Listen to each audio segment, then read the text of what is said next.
সর্বশেষ আপডেট আন্তর্জাতিক অঙ্গনে এবং বিশ্বযুদ্ধের সংবাদে আপনাদেরকে স্বাগতম। আসসালামু আলাইকুম। জানিয়ে দিচ্ছি আমাদের হাতে থাকা সর্বশেষ গুরুত্বপূর্ণ এই মুহূর্তে পাওয়া আপডেট তাজা সংবাদ। শুরুতে এই সংবাদ শিরোনাম। আলহামদুলিল্লাহ, ইরানের ক্ষেপণাস্ত্র বৃষ্টিতে ধ্বংসস্তূপে পরিণত হয়ে গেছে ইসরায়েল।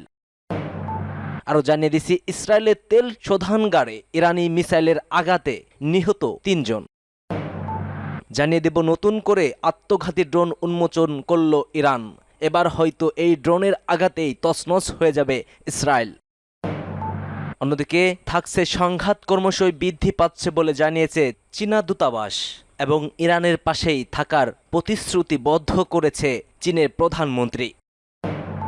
আরও জানিয়ে দিচ্ছি, ফের ইসরায়েলে হামলা শুরু করেছে ইরান, যা চলেছে রাত থেকে ভোর রাত পর্যন্ত এবং এর পরবর্তী টার্গেট হয়তো আবারও বিকালে। চোখ রাখুন আমাদের চ্যানেলেই।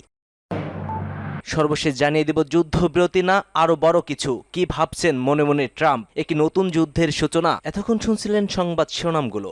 ভিডিওটি যদি ভালো লাগে অবশ্যই একটি লাইক করবেন, পরবর্তী আপডেট পেতে চ্যানেলটিকে সাবস্ক্রাইব করবেন এবং আপনি যদি ইরানকে সমর্থন করে থাকেন অবশ্যই কমেন্ট সেকশনে ইয়েস লিখে আপনার সমর্থনটি নিশ্চিত করুন এবং আপনার মূল্যবান মতামতটি কমেন্ট বক্সে জানিয়ে যাওয়ার অনুরোধ থাকবে।